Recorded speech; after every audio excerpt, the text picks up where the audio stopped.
So yes, like Brett said, I'm an electrician by trade, and in my apprenticeship, I had $3,000 stolen from me that I never managed to get back. I had a boss throw a hammer at my head when I raised an issue about a safety dispute, which was quite ironic. I also got put in a situation where I was forced to go up an extension ladder that was quite high in the air. It was about 3-4 meters in the air. I was uncomfortable with it, but I was young. I didn't feel like I had a voice, and my boss sort of stood over me and bullied me into it. So I went up this ladder, and unfortunately, I actually got blown off that roof, landed on the ground about 4 meters in the air, and hurt my back. That all happened very early on in my working life, and that's why this rights presentation we're going to go through today is so important, because too many young workers we see don't understand their rights or what to expect out of a workplace, and as a result, some employers really try to take advantage of it. So give me 30 minutes of your attention. I'm going to go through your rights at work. If you've got any questions, shoot them at the end. I'm here to answer them. The Young Workers Centre, first and foremost, is actually a community legal centre. So we were set up in 2016 because there is a big problem. Just try and put yourself on. And I had these leftover bridal earring scraps, so I decided to adapt them, added in some. Sorry. Yeah, all good. So the Young Workers Centre is a community legal centre first and foremost. Set up in 2016 to help out any young worker that's struggling with workplace issues. So keep us in mind, you're all pretty young. Make sure if you're having issues to reach out for help through places like us and other avenues we'll talk about in a sec. That's what we do first and foremost. Wait, do you press launch meeting? Secondly, sorry if you could put yourself on mute. Beautiful. Secondly, we're paid to run these educational programs. So it's important to know, not just help people when they're having issues, but you guys need to know your rights so they know the issues that. I'm scared. Does. So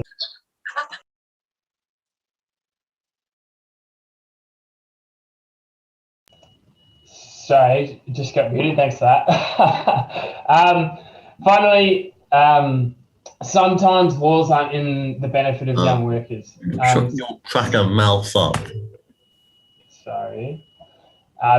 Sometimes laws aren't in the benefit of young workers, so that's why we make sure we advocate on your behalf. To give you an example, recently McDonald's actually advocated to try and pay young workers with chips and burgers instead of money. So that was a pretty poor deal, and we advocated on your behalf to make sure that you guys still got paid for work. So we're doing heaps of work in this space. It's important to know that we exist, and it's important to know. Sweet. Cool. We're always going to have a few issues when heaps of people are jumping into the space. So now we're going to talk about your workplace rights. So some of the key things you really need to know is, first and foremost, you need to know your legal minimum rate of pay. Now, that's very different to what you're actually getting paid, and I'll give you an example. We had an electrical apprentice. He'd been bullied by his employer and called me about an issue to try and address that. That's clearly a horrible thing. We said, let's try and do something about that. But while he was with us, I said, let's look into your pay. And the young worker was like, no, my pay's fine. It's just the bullying. I said, let's look into it nevertheless. We went through his pay slips. We checked his pay and lined it up with his legal minimum rate of pay. Turns out that young worker was underpaid $62,000 in 4 years, right? So that was all because he didn't know his legal minimum rate of pay. So it's super important. Number one thing, whenever you start a job, figure out your legal minimum rate of pay, which we'll talk about in a sec, how to actually do that. Second and third point is we go to work to do things we love outside of work, right? We go to work to earn money, to pay rent, to put food on the table, to go to the pub, to go snowboarding, skateboarding, play basketball, whatever you want to do, right? And we all deserve to come home safe from work and free from any sort of physical or mental burden. So it's super important that you know, as a worker, your employer has to do that to you, has to make sure you're safe at work, has to make sure the workplace is free from discrimination and bullying of any sort. And if it's not, when you raise the issue, they actually have to do something about it. They have a duty care to you as a worker. It's really important to know that, because too often young people don't. They feel quite isolated and unsure where to go to for support. And as a result, it can turn quite bad. So your employer has to make sure you're safe at work. So when you raise it, they have to do something about it. That's really important to know. And finally, you're entitled to things like leave entitlements. So that's things like, if you're a full or part-time worker, you get annual leave, you get sick leave, you get maternity leave, you get compassionate leave, personal leave, the list goes on and on and on. It's important to know you get those things, but when you're a casual worker, which a lot of young workers find themselves in, it's a different kettle of fish. So when you're a casual worker, you actually don't get leave entitlements, but you get paid a little bit more per hour. So they call that a casual loading. Now, some young workers don't believe that's a good, it justifies losing all your entitlements. So it's important to know you don't have to feel like you're stuck with casual work. You can actually ask your employer to transition to full-time and part-time work. It's really important to know that because too many young workers don't. And as a result, they find themselves locked into casual and insecure work that they don't really like. And as we've seen during COVID, your job can change quite quickly due to, external circumstances. Excuse me. So now we're just going to go through a case study to really drill home some of those key points that we just talked about. Now, Barry's Cafe is a popular cafe in Northcote. A few years ago, a young worker there by the name of Anna, you can see her in the bottom right. She was just a waitress working there for about 6 to 8 months. When she first started, she didn't really know her minimum rate of pay. Once, about 6 months in, she looked up her legal minimum rate of pay and found out she was being underpaid $6 an hour. Now, some young workers I talk to go, that's not too much. It's not really a big deal. For Anna, $6 an hour was about $11,000 in 6 to 8 months, right? So she was quite unhappy once she found that out. Went straight to an employer by herself and said, hey, I think you've underpaid me, $6 an hour, and I'm owed a little bit of money. Can we work something out? The employer, who'd done this before, told Anna to get stuffed and sacked her straight away, which is not appropriate. They can't just fire you for raising an issue. So Anna knew this was wrong. So Anna decided to reach out for help through the Young Workers Centre and her union Hospital Voice, which we'll talk about them in a sec. Now, it's really important. Anna actually fought that. She knew it was wrong. She knew that something wasn't right, and she used her voice to speak up and actually do something about it. Don't ever feel like, your employer's got rid of you, you can't do anything about it. You can. If they've done the wrong thing, you can actually do something about it. So she did. She ran a really big community-run campaign where we try to, see how many other young workers were affected by this issue as well. Turns out there was around another 30 to 40 young workers at Barry's Cafe that also were underpaid $6 an hour and also were fired when they raised issues. So that's clearly not okay, and there's a big systemic problem going on. After the big ordeal and a community-run campaign and talking to clients and a whole bunch of other stuff, Barry's came to the table. They realised that they've been caught out. They realised that they've got no escape now and they're in trouble. So they came to the table, admitted their wrongdoing and changed things and back paid the workers. So there's about 40 young workers. Barry's Cafe ended up having to pay $200,000 in back pay to all those young workers that they exploited throughout the years. But what's really important is not only did those workers get help, because Anna was willing to use her voice and speak up, now any other young worker that goes to Barry's Cafe is going to be treated with respect and not going to be underpaid. So your voice can make a massive difference, not only for yourself, but for the next person. All right, Now, when you're starting work, it's really important to actually read your contract first, right? Now, I know when I was a young worker, I didn't even know what the hell a contract was. My boss just put a bit of paper in front of me and I said, yep, signed away and moved on, right? A year later in my apprenticeship, I made a mistake, which you do as an apprentice. That's how you learn. I made a mistake. It said in my contract that I had to pay $15,000 every time I made a mistake. That's what the employer wanted. That's what he thought a mistake was worth when it's not. And I signed a bit of paper saying that I'd do that. Now, so when I made a mistake, 18, 19 years old, he came after me for $15,000, all because I signed a dodgy contract. Now, it's important to know how important it is, these contracts, and you need to actually read them, right? So don't just sign them straight away. When the boss puts it in front of you and says you got to sign it before you start, that's fine. You do not sign it until you're comfortable with it. You don't have to sign it on the spot. You can take it home, get your parents to read it. You can get your teacher to read it at school. You can get someone you trust, the Young Workers Centre, whatever. Just make sure that you're comfortable with it once you sign it. If you're not, you can actually change the wording, ask for the writing to change. I wish I'd known that as a young worker, so I was never in that situation of someone coming after me for $15,000. Yeah.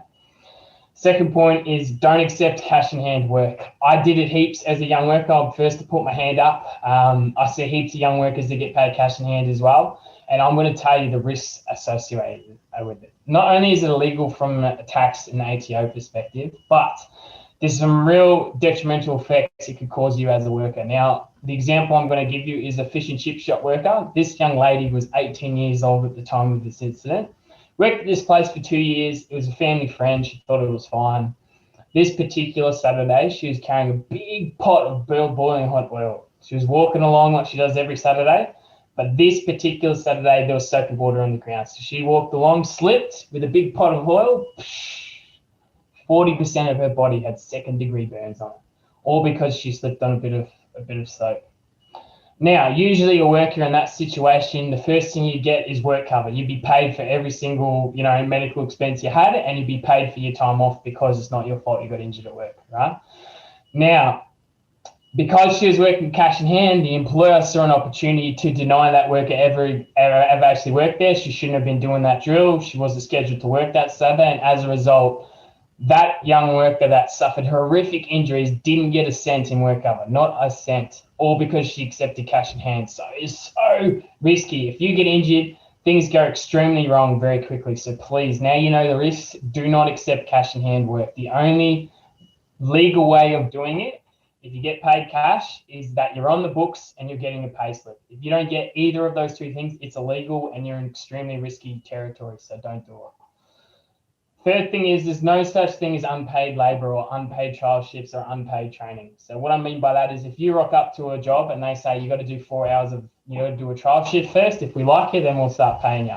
That trial shift's got to be paid for. Too many young workers don't know that, and too many young workers get unpaid trial shifts. So it's really important you know that. The second point is that you know about unpaid training. So when you go to, let's say, a company and they say you've got to do a bunch of online modules before you start working there, those online modules should be paid for your time by the employer. You can still do it in your own time, but they got to pay you something for it, or they got to bring you into work to do it. Those two things are illegal if they're not paying you for it. Really need to know that. So now you know the flags. If you see it, you can do something about it. The fourth point is extremely important for any issue that you raise. Doesn't matter how big or how small, you have to bring someone with you when you talk to management. In that previous case we used before, the big problem we saw was that Anna from Barry's Cafe went to her manager alone. She was vulnerable, the manager knew that. So the manager could say whatever the hell they wanted because they knew that Anna couldn't really prove it because no one was watching and nothing was in writing, right? So that's why we say never be alone with management. You, as a worker, are entitled to a thing called a support person. Doesn't matter. Any workplace, you're entitled to bring a support person with you. Now, what are they? They are basically someone you trust that sits there in the meeting with you and they just listen in. That's all they do.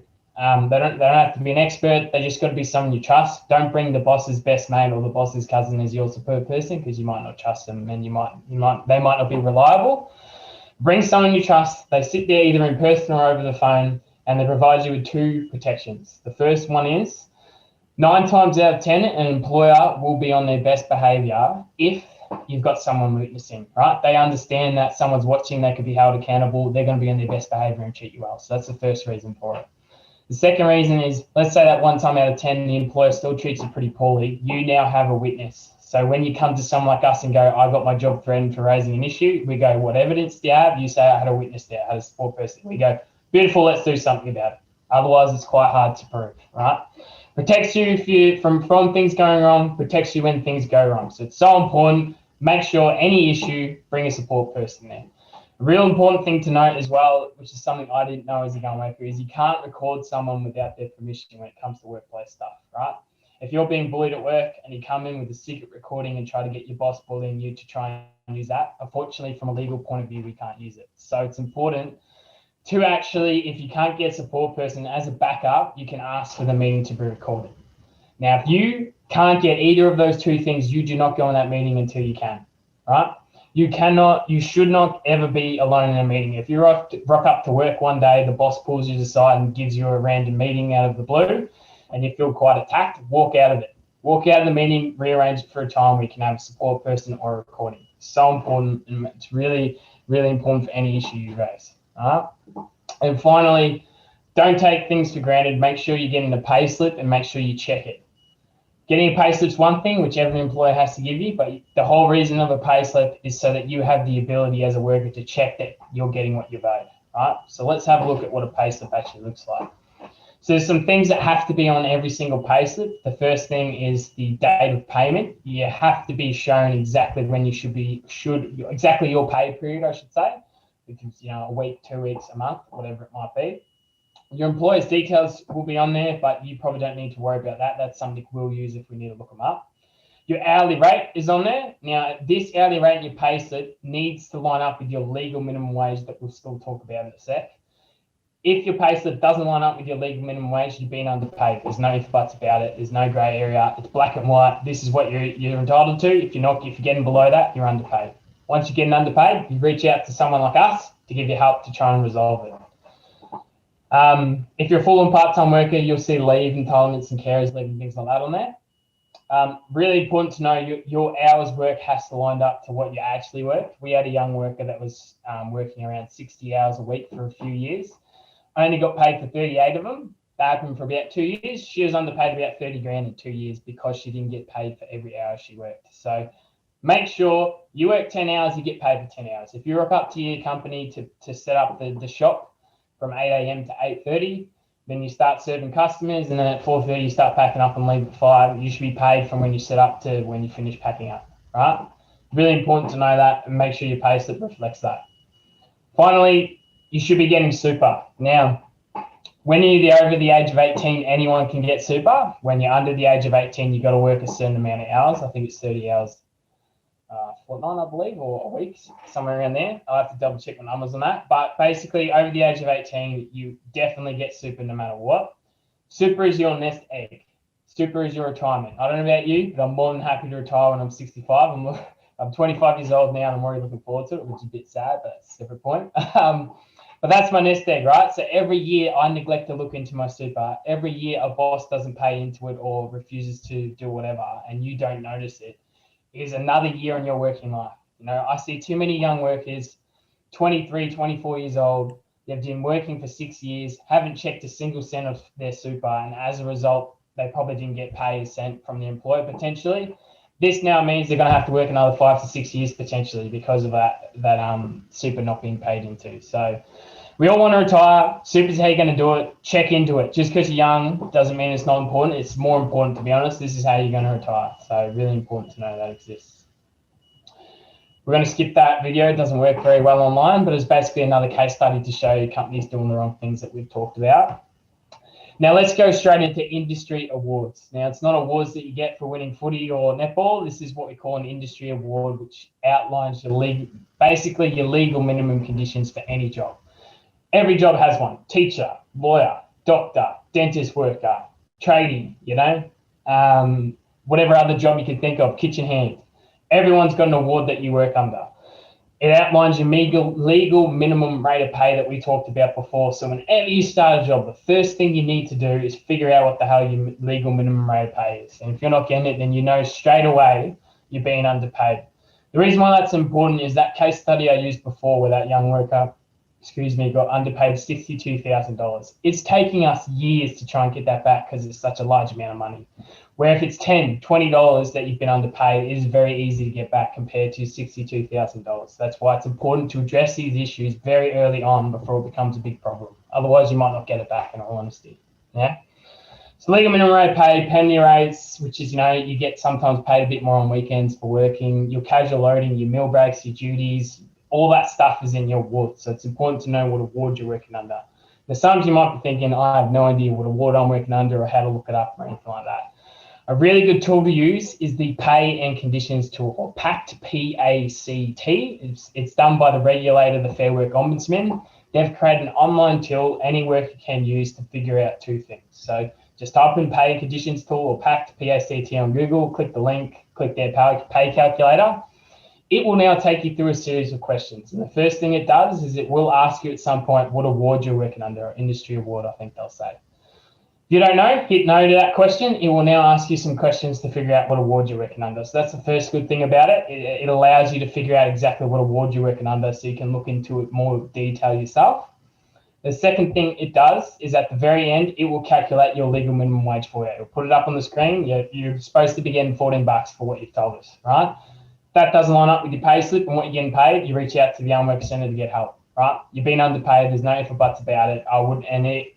That's just a good way to flag you've been underpaid. Then you just need to get help. The best help you can get sometimes is through the Young Worker Centre. Now, it's worth knowing in those industry awards, some industries, especially where young workers work, we have these things called junior rates. Now, I personally don't agree with them, and so neither does the Young Workers Centre, but they are legally what people get currently, so it's worth you guys knowing about. Basically means if you're 16 years of age, you could get paid 60% less than someone that's over the age of 21. Now, like I said, I don't agree with it, but this is the reality. The pay and conditions tool will calculate this for you. So it asks your age, and the reason why it asks your age is to figure out if you're on a junior rate or not. So worth knowing they exist. The fast food industry award definitely has one, but not every industry does. So again, every industry is different, but fast food is where a lot of people find themselves in, but you'll have a junior rate in that industry. Now, usually we go around the group and ask people what they think would be good in a workplace. We're too big for that today, but I do want you guys to do a bit of self-reflection and think about what you want out of a workplace, right? Too often young workers go in there, completely keen and ready to go and have very low expectations. And as a result, employers sometimes get away with anything. We've seen cases of young workers, working 10 hours straight without a single break and not allowed to have water. We've been with an employer that literally removed any tap from premises so no worker could drink water because they saw it as a waste of time.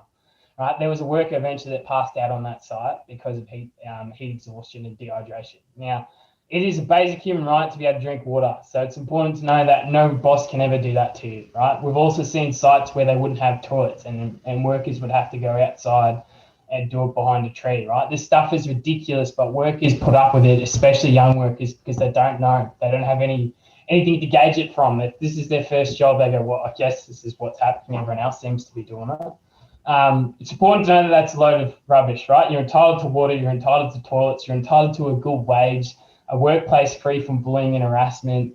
You're entitled to someone who's there to try and mentor you and train you. You're entitled to a good workplace where you like your colleagues. All that stuff is the bare minimum. And if you're not getting it, you can actually do something about it. Don't ever feel like you have to quit. Don't ever feel like, nah, it's never going to change. We constantly change workplaces for the better when workers are willing to speak up and actually take action. So important to run this exercise yourself, important to know yourself what you want out of work. So when you go there and it doesn't line up, you can actually do something about it, all right? Now, this all leads to collective agreements. So we've talked about the bare minimum that you're entitled to, but sometimes the bare minimum is not enough. Sometimes people struggle to live off it. So workers sometimes get together to actually fight for a better deal, for a fairer agreement, and we call those collective agreements or EBAs. Now, to give you an idea of the difference it can make, collective agreement for an electrical worker, which is the industry I've worked in for a long time, the award, industry award, is around $26, $27 an hour. The collective agreement that workers got together and fought for is around $57 to $58 an hour. So it's a $30 an hour difference for when workers got together and fought for a better deal. So really important to know these things exist. Really important to know not just electrical workers have it, teachers can have it, retail workers can have it, any industry can have it. So you're right as a worker to fight for these things if you think it's right. So talk to your workmates. If you feel like you're not getting a fair deal, you can fight for things like a collective agreement. Worth knowing they exist. And finally, this leads to unions. Most workers that fight for a collective agreement fight for it through a union. Now, a union is basically the representation for workers that need help. So they're there when you're at your worst point. They're there as a point of call when you can call them for assistance. They can come out on site and represent you. They've got experience in the industry. They're there advocating for workers' behalf. They're the ones that fought for the weekend that we all love and sick leave and all these things that we have at work. Unions are the ones that fought for it. Now, it's important young workers know about it because I didn't, and I was quite vulnerable in my workplace as a result. So worth knowing they exist. I will just actually tell you a story about my first encounter with unions to give you an idea of exactly what they do. So I was about a third-year apprentice at this point, never really heard of unions before. I was working for a glass factory. They make all the glass for Victoria. They're massive. So anything you drink glass out of, they're making it. So they had heaps of massive, really hot furnaces heating up sand to make glass. Now, this particular Saturday I was working with them, I was put in a basement that was around 3 stories down with another 10 young workers. All of us, the basement didn't really have any lighting. It only had one entry and one exit, which was this big concrete stairwell. Now, because we're upgrading the facility, That particular Saturday, the construction company wanted to make a bit more money, so they removed the stairwell at the same time that we were working down there. So we were now in a basement 3 stories down, no entry, no exit, in a pretty toxic environment with heaps of flammable substances and things like that. And it's the old Murphy's Law. He states, what can go wrong will go wrong. Exactly what happened to us when we had no exit. A plumber was welding some pipes together that lit a spark. That spark lit a flame. That flame lit up all the flammable goods. So we now, 10 workers in a basement, no entry, no exit, with a fire that's only getting bigger, with smoke building everywhere. And literally, most of us thinking, myself included, we're going to be burnt alive, right? Now, we were extremely lucky in the fact that there was a big concrete hole blown out in the wall because it was a renovation and concrete did that a few days ago. We managed to crawl out that hole and we were saved, right? But if that hole wasn't there, it would have been a very different story. Now, straight after that incident happened, the fire brigade came out, they put out the flame. We're now sitting on the grass with smoke, still struggling to breathe, thinking, oh my God, we almost died at work. The boss's first words weren't, are you okay? Do you need some assistance? Do you need some support? His first words were, if you don't get back in the basement, you're all sacked, right? That was his attitude towards our safety. We were all quite nervous. We all realised that if we hopped back in there, we probably could have died. So we called the union for help. Now, the union came straight on site straight away. They shut down the site for 7 days because it was that unsafe. There were so many things going wrong.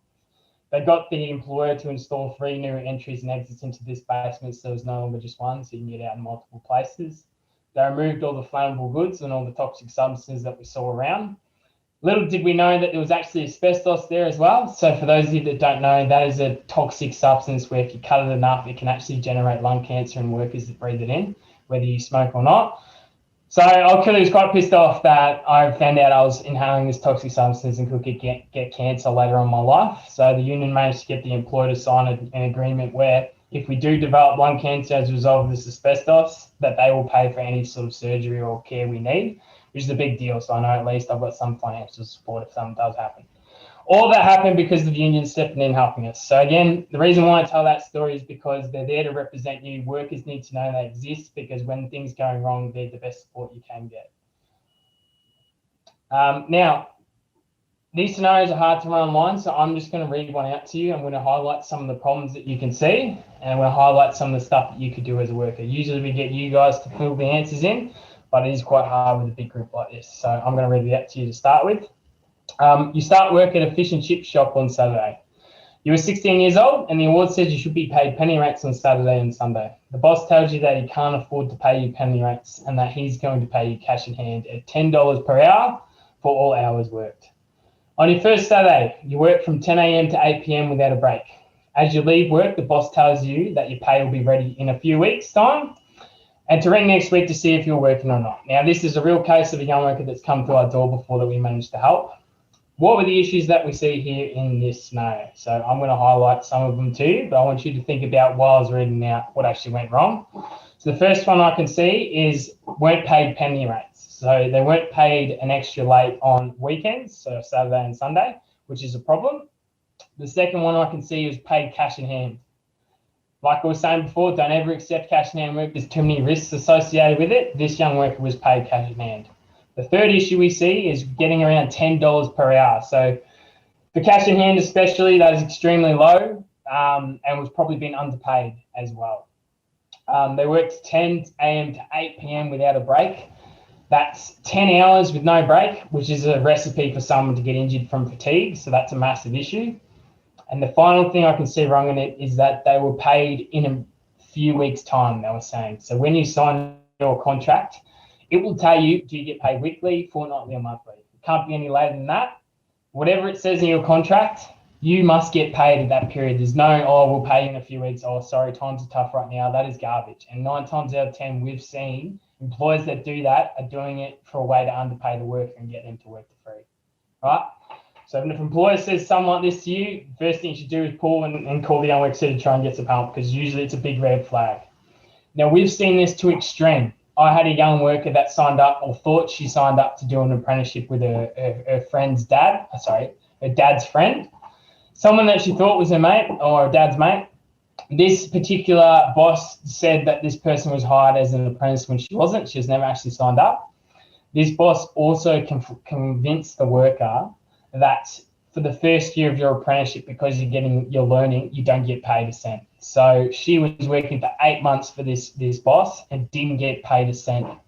She called me about a bullying complaint, and I said, yep, let's do something about it. What's your pay like? And her response was, pay? What do you mean? We don't get paid first year. And I had to break very hard news that she should have been paid, and this is her amount. She might have been underpaid a lot of money. So that's this to extreme, right? This boss convinces this worker that they're supposed to be paid in a long-term period of time when they weren't. So make sure you read your contract, make sure you get one, and make sure that your boss actually follows it. Now, what could you do if you're this worker? How do you raise this issue? And that's why we always talk about never being alone with management. The way you raise this issue is when you raise it, you do it in a formal way. So you talk to your employer and say, I'd like to have a meeting about this stuff. I'd like to bring a support person as well. So make sure you line up a support person, which is someone you trust. You can't get your support person, you ask for the meeting to be recorded. If you can't get a recording or a support person, you do not go into that meeting. There is no if or buts about it. Too many young workers do, and too many bosses see it as an opportunity to get away with some of the dodgy stuff that they're doing. So make sure you bring someone with you. Can't stress it enough. It's the same for any other case that we go through. They're the process you follow. Right? If you're having an issue, you bring a support person, you reach out to the Young Workers Centre, you can reach out to your union if you're part of it. You make sure you bring in a support person or a union representative with you when you raise the issue or a recording. All right? So that's some of the key stuff you need to know as a young worker and all the main issues we see here at the Legal Centre. So what are the pro tips to take out today? We've gone through a lot of content. So the number one thing is make sure you read your contract. Too many young workers don't. Too many young workers just sign between the dotted lines and don't pay any attention to it. And as a result, they end up in a bit of a predicament like I did with a boss coming after me for $15,000 when I made a mistake, which most contracts or no contract should ever have that in it. It sounds a bit silly, but it really is. Don't be afraid to ask questions. That's also of yourself. Make sure you're constantly questioning, am I getting paid correctly? Am I getting super? Am I getting trained? You know, am I doing duties above what I'm supposed to? A lot of the time, hospitality workers, they sign up to be a retail worker that just works behind the cashier. Then next thing you know, they're actually ordering stock and they're opening and shutting the store and they're doing managers' roles, but they're not being paid a manager's rate. So that's another form of underpayment that's important to know. But make sure you keep asking questions. You know, if something's unsafe, you're unsure, ask your boss, is there a better way of doing this? Is this safe? Do you have, personal protective equipment, whatever? Just constantly ask questions, right? If you're having issues, make sure you're never alone with management. You take a friend in with you as a support person or someone you trust, or you can, if you're a union member, you can bring in a union rep, which is probably the best representation you can get. Make sure you support each other. Like we saw in the Barry's Cafe example, Anna was being underpaid, and when she raised the issue, she was fired and then didn't stop there, realized it was wrong and tried to do more about it. And she found out another 40 young workers also experienced that, right? So if you're being underpaid and bullied, the chances are there's other young workers going through it as well. So talk to each other. You're stronger going into a meeting with 3 or 4 of you than one of you. So talk to each other. If you're all on the same page, go into a meeting together. With a support person, you're a lot stronger in that meeting when you're united.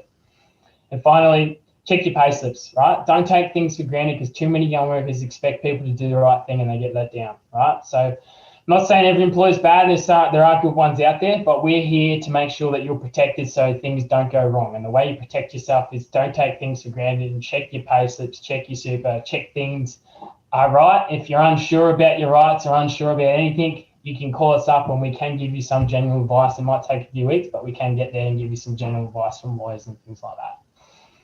That's why details are on the screen right now. You can find us on Google, just type in Young Workers Centre, or we're also on Twitter, Instagram, Facebook, so you can follow us there if you have any more information. Our number's on the screen, so you can give that a call. It's a direct line to our legal clinic. I won't be the one answering the phone. We've got a team there to help you out. Yeah, we're also on TikTok. We have no idea what we're doing, but we're giving it a crack, so you can follow us on TikTok as well. And yeah, I'll finish there and open the floor.